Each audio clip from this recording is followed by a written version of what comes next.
Okay, so welcome to the Kankakee High School Podcast Club. Today we have Dr. Bass here with us. Dr. Bass, you want to introduce yourself? Yes, Dr. Brass, principal at Kankakee High School. I'm excited to be part of this conversation today.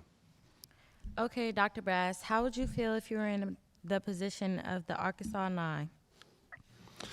I think it would be tough. Going to a school myself that was predominantly white years ago, I think it would be tough to hear or go through some of the things they spoke of in regards to someone urinating through a vent and underclothes. I think the young lady mentioned about being hit in the head with a tennis racket. I think that would have been tough to be moved from your home school to go to another school hoping to be accepted and then for those things to happen. If you were in that position and you were a kid of color and you had the option to go to school with like the white kids stuff, do you think that you would have or that you would have wanted to stay separated? I think that would have been tough because you want to be around your friends. You want to be around people that look like you, who accept you, who treat you fairly. So I think that'd be tough back then to be put in that situation like those were back then. How would you feel if you were a parent and your kid was in this situation? You know what?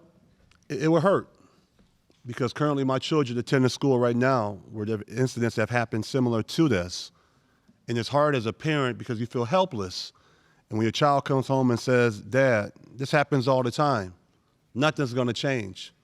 I think that's the hardest part, knowing that you're trying to create a school here at Kankakee High School, but when your children go to a school where those incidents are allowed, tolerated, and every day they have to come home and say, this is what the norm is, and then to see a video like this that's happened 50 plus years ago, I think it's tough. So when your kids come home and tell you this stuff, what is your first step to try to solve the problem or give them a solution? I think one of the first things we do as parents, we first want to listen. We want to listen to the totality of what took place and then also try to provide some support. We try to provide some recommendations on how to handle it because we know, unfortunately, racism doesn't just exist in schools. It exists outside of our schools. So it's important for our students to know that you're going to be faced with obstacles throughout your life, but it's how you respond to those obstacles. Would you be able to sit down with the people that did stuff like this to you, like tormented you and hurt you? I think I would. Years ago when I was younger, I had an opportunity to work with some young men who were placed in the court system and they were skinheads. And when I got a chance to meet with those young men and they were 13 and 14 years old and I was 18, a college student, and I had the opportunity to ask them why do they not like people that look like me, a lot of their answers is based upon what they were taught at home. It wasn't what they had experienced, it's what they've read and what they see on TV. Unfortunately, sometimes TV doesn't put us in a positive light. And that consists of, when you look at dramas or crime shows, you always see certain people, the criminals. So it gives people the mindset that we're going to do certain things. I recall walking down the street in the community I went to my college, and I would hear doors lock as I walked down the street as though I would get inside their car. Or when going into a grocery store in that community and you hear the call that says security check on that aisle and you realize you're the only person in that aisle. So those are the things that I recall, and those are things that are tough because even now to this day, doesn't matter what your title is, what your position is, you're still judged by your skin color. And it's so important to know that you can do better, but at the same time, you want to help educate those that you're not the person that they think you are based upon a rap video, based upon a movie they saw, or based upon articles that have been portrayed in our community. Do you think racism is taught or a choice? I think it's both. Like the young lady said in the video a little while ago, she was raised that way at home. She was told at home, you're not going to go to school with that group of people. So it helped her mindset as she walked into that school. If you ever go to a nursery and you look at babies playing with one another, they don't care what color they are. They're playing because they have something in common. But what changes is when you're able to influence that mindset. When you change the mindset, then you begin to see a difference in how we treat one another. So I think on one hand, it's taught, and it's also a choice. Everyone has a choice in regards to how they respond or how they act toward one another. Being with you, being in Kankakee a lot of days out the week, do you feel like we have that kind of separation here, or? I don't see that as much. I do not see it, and I think that's evident when you walk into an auditorium and I can sit next to someone that doesn't look like me. I don't see a lot of the racial problems that existed years ago. I see more of the one-on-one against one another problems. So I don't see that racial tension that we once have saw over the years. I don't see that here. I see our students getting along with one another, laughing and joking, sitting in the lunchroom together, being part of the same team, same mission, same goals. So that's what I see. So what steps do you think we need to take to stop? You spoke on like us being against one another. What steps do you think we need to take to start a solution to that? I think first and foremost, we have to begin to love our own selves. Many of us don't love ourselves. So when you don't love yourself, you're more likely not love someone else. Unhappy people don't like happy people. Because when I'm going through something, I want you to feel the same pain that I have. And I see that a lot. Most people who come in my office for situations are here because their home life or something they're going through is not perfect. So behind closed doors, they say, Dr. Brass, this is what I'm going through. And now I understand that it's because what they're going through, they want other people to feel the same way. So what that means is one of the things we can do is provide more support. So this semester, we have our SEL coaches and our counselors providing support groups for students. We've had students who have lost loved ones recently. We have students that are had trauma in their life. It's important for us to provide support, to give them an opportunity to talk about what they're going through. But sometimes we don't have that opportunity, and I think it's important for us to provide it and then to give students an opportunity that they know where to go to talk to the trusted adult. A few weeks ago, I asked, when we were talking about in this same room, I asked who has a trusted adult in their life, or in your school, someone that you trust that you can go to. Not many people raised their hands. So in order for us to change, we have to, as adults, we have to extend that olive branch and say, here, I'm here to support you. And then for our students, they have to then trust those adults as well. Because you spend more time here at school than you do at home. And if you don't have a trusted adult here at school, it makes it tough. Well, we want to ask the studio audience, all right, a question. And tonight, Sanaya, I'm going to turn around and ask you the same question. Just by a show of hands, you don't have to say anything, by a show of hands, how many of you all right now feel like you have a trusted adult first outside of the school that you can talk to if you're feeling any type of issues, or you have any type of peer pressure going on, or any mental health issues? If you have a trusted adult that you can really trust, raise your hand. All right, let's clap it up. That's good. It's good. It's good. Good numbers. Good numbers. All right. Now, Sanaya, the question I have for you is, as we've seen in the video, there were parent pressure for those students to engage in the racial activity. But also, there was peer pressure as well, all right? So do you see peer pressure in Kankakee High School, all right? And if you do see peer pressure, why is peer pressure such an issue? You see peer pressure a lot. I mean, it all depends on the type of friends you have and the type of person you are. And in Kankakee High School, it's mainly with like gangs and gun violence, or like drugs and alcohol, stuff like that. So do you think that there are a lot of students in the high school, from your perspective, that has trusted adults in the building that they can talk to? Yes and no. I feel like they have trusted adults, but they'll trust them with certain stuff, not with the stuff that really matters and that's really an issue. Like small stuff, like you could go talk to any teacher about a boy, or how a girl don't like you, but like all that other stuff, you don't want to get nobody else in trouble. You don't want to get yourself in trouble. So, all right. And then I want to highlight, if we can, are there teachers that come to your mind, right, that you feel like these are teachers that are trustworthy, or these are teachers that do a very good job with engaging their students? Yeah, on my part, yeah, for me. Can you name them, or if you're comfortable, can you name two or three? The teachers that are here, well, let me think. Like, it has to be a teacher. It could be a staff member. It can be any staff member in the building, yep. So the first two people I go to, Miss Bernardi and Miss Sanchez. Those are my first go-tos. And then you, Coach Jackson, Miss Tansy plays a big part. And then Dr. Walters and Miss Fountain, definitely.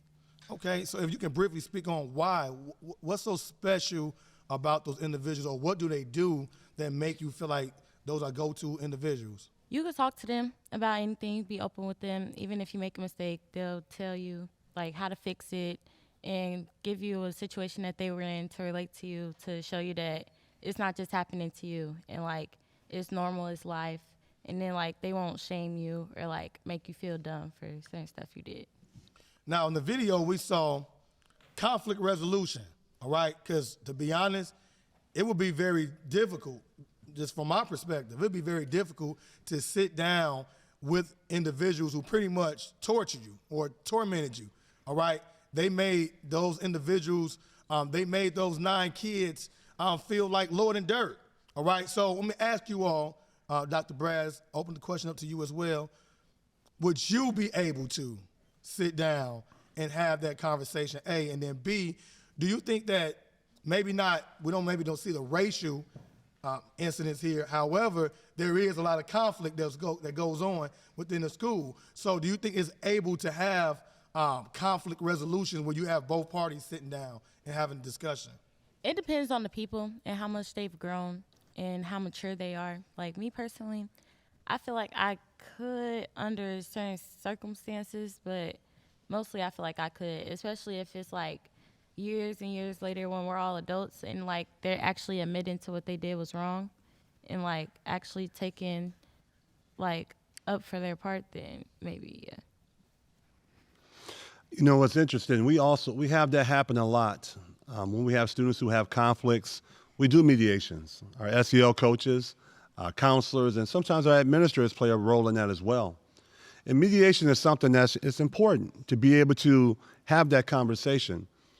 And when it's done correctly with the right facilitator, I think it's very beneficial. Because I think a lot of times when we have disagreements, it's truly based upon hearsay. And then in my experience with the students that we have here, 9 times out of 10, they used to be friends. And it's typically like a little disagreement. And what happens is that person walks away feeling a certain way, and you have other people who I call onlookers who are either adding to the drama or they're helping de-escalate it. And I think a lot of times it's unfortunate. Now, we use the term, it used to be more popular years ago, it's called bullying. We don't use it as much as we do, but we have a lot of bullying that takes place. And a lot of it's more so cyberbullying. So whenever I record a video or I share a video that doesn't make that person look positive in their light, it adds to it. So every time that video is reposted, it's just another reminder of an unfortunate incident. So we try to provide opportunities for students to sit down with the person that's wronged them and to have an honest conversation with the hopes that they agree to, you know what, let's move beyond this. And we also try to include our parents because our parents play a huge role in that. So when you have parent participation in a mediation like that, they're much more successful. But more importantly, when you have a mediation, you have to have 3 things in order for it to work. The 3 things are, first of all, it has to be the right time. The right time means it has to be that the conflict has resolved itself and I'm prepared to walk into that. The right time also has to be where it can't be right away. You have to take some time to really reflect on it. You have to have also has to be the right place. You can't do a mediation in the middle of the hallway. You can't do a mediation in front of other people. But most importantly, the thing that has to be there has to be the right mindset. If you're in the right mindset, then you're ready to be part of that conversation. Right time, right place, right mindset. And I use also, the other word is attitude. You have to have the right attitude.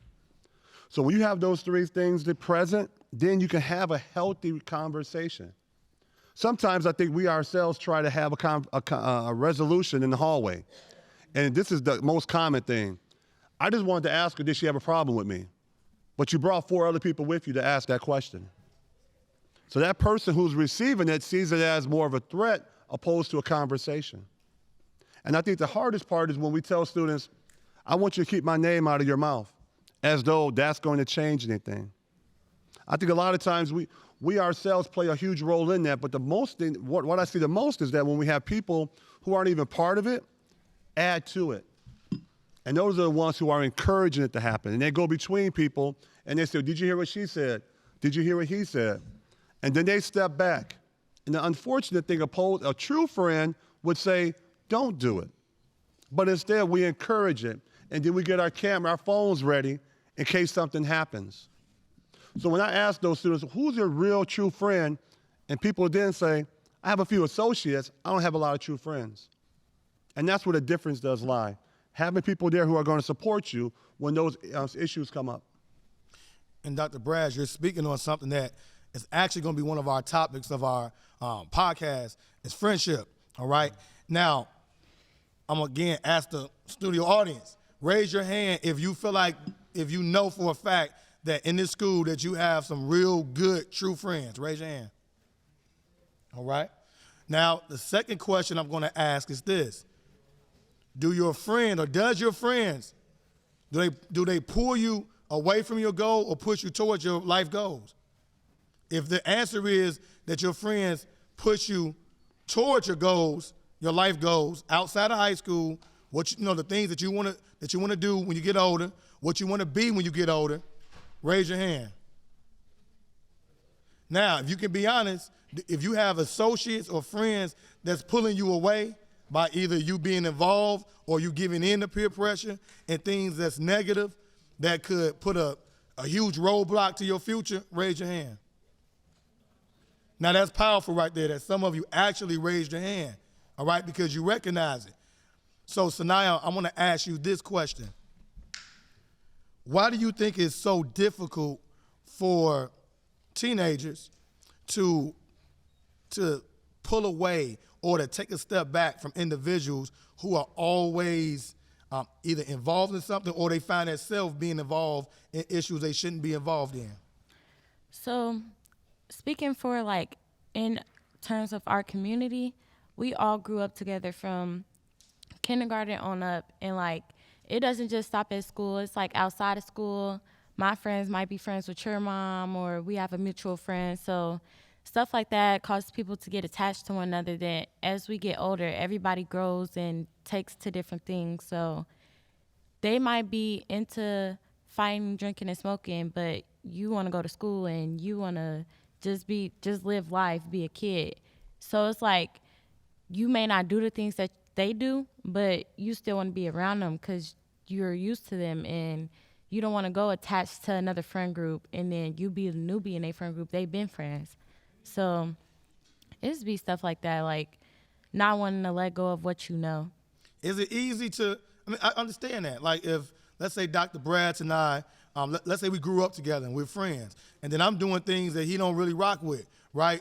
Is it easy for, if we're really friends, should it be easy for him to like, hey bro, we not on that, or to hold me accountable, like, hey man, you said you want to do A, B, and C in your life, and what you're doing, you tripping, man. Like, is it easy to have those conversations? Because I mean, I can understand if you're friends with someone, it's not easy to pull away from somebody that you've been cool with for a long time, especially if you shared experiences with each other, grew up with each other, had each other back, all right? So answer that question for me. Do you believe that it's easy to hold your friend accountable if they're doing things or getting involved in things they shouldn't be in?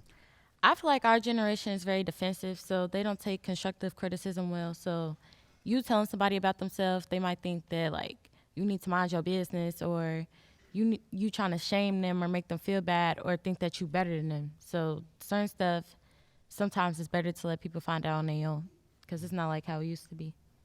Dr. Braz, I'm going to ask you the same question, because sometimes as adults it come off like we have all the answers, but we can also struggle with that as well.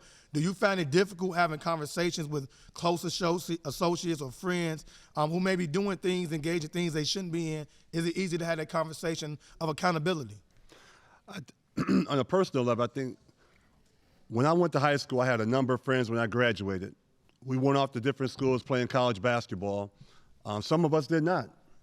And then as you get older, you kind of grow away from those friends.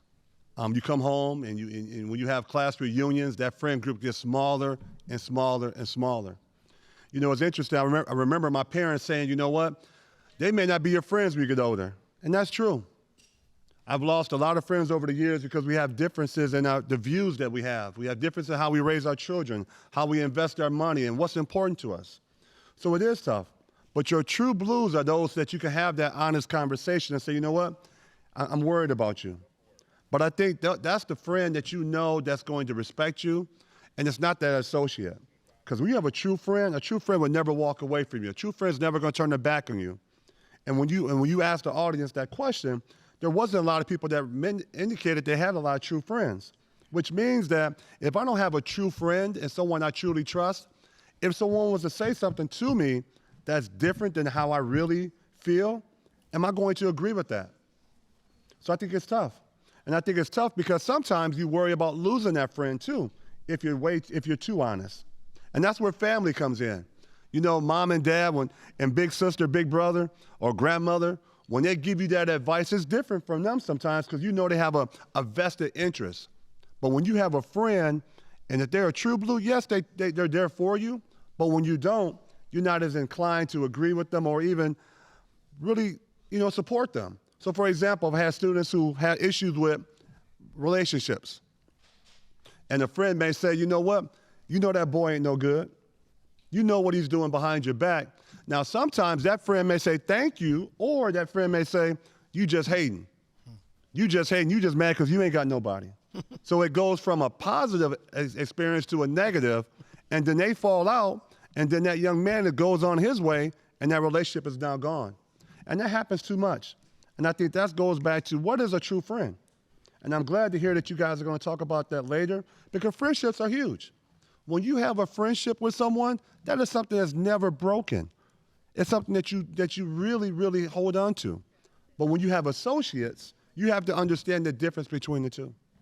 Yeah, and we definitely will be having that conversation. So once again, thank you all. Dr. Braswell, first and foremost, thank you for joining us today. Thank you all for giving your attention. And actually, you all did a great job, so give a round of applause to yourself. Clap it up. Come on, clap it up, clap it up.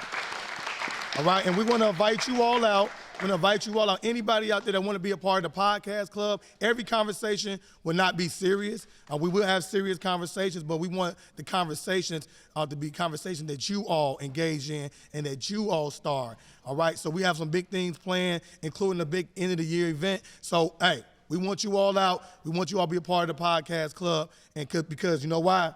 Your voice matters. Your opinions matter, and we want to hear it. All right, thank you all. Thank you for your attention.